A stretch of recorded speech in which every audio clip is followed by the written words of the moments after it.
आपण बरेच डॉक्टर करतो, डॉक्टर्सकडे जातो. कधी-कधी हताश होतो, की एक्स-रे पण नॉर्मल आहे. बाकीचे जरी सीटी स्कॅन केलं नॉर्मल आहे. औषधं घेतोय, पण काही उपयोग नाहीये. मग हं. असं का होतं? मग त्यावेळेला काही साधक असे असतात, की बऱ्याच ट्रीटमेंट झाल्यात आणि आता आम्ही हताश आहोत. एक शेवटचा चान्स म्हणून आम्ही तुमच्याकडे येतोय. सांगतात, की आम्हाला असा-असा त्रास आहे.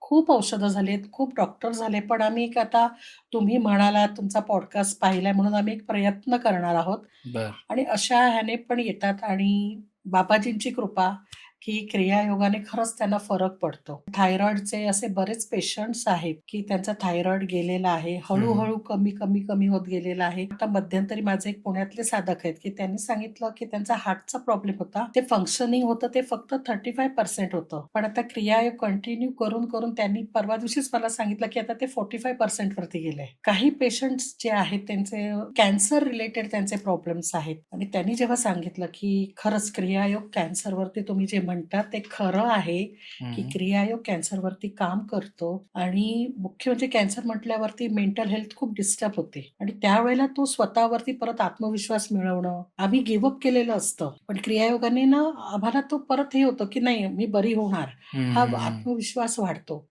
ओके. आणि त्याने हळू गोष्टी खरंच बदलतात.